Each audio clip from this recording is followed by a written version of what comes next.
Football বিশ্ব দেখেছে পেলের রাজকীয়তা আর ম্যারাডোনার সেই ঈশ্বর প্রদত্ত বাঁ পা।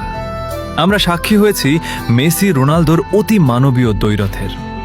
আজকের যুগে হ্যাল্যান্ড এমবাপ্পেরা হয়তো গোল মেশিন হয়ে দাপিয়ে বেড়াচ্ছে মাঠ, কিন্তু এই যান্ত্রিক ফুটবলের ভিড়ে তখন একজনই ছিল যে মাঠটাকে ক্যানভাস বানিয়ে ফুটবল দিয়ে ছবি আঁকত। সে রোনালদিনহোর সেই হারানো শৈল্পিক ফুটবলের শেষ উত্তরাধিকারী নেইমার জুনিয়র।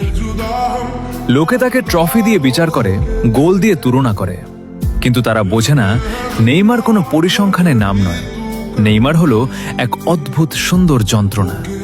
প্রতিবার যখন সে ইনজুরিতে পড়ে মাঠ ছাড়ে, ফুটবল তার চিরচেনা ছন্দ হারায়।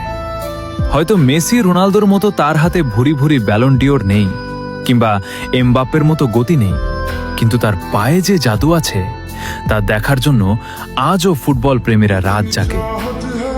ইতিহাস হয়তো গোলদাতাদের মনে রাখবে, কিন্তু ফুটবল রোমান্টিকরা মনে রাখবে সেই জাদুকরকে, যে জেতার জন্য নয়, আমাদের ভালোবাসার জন্য খেলেছিল। নেইমার, তুমি একটাই।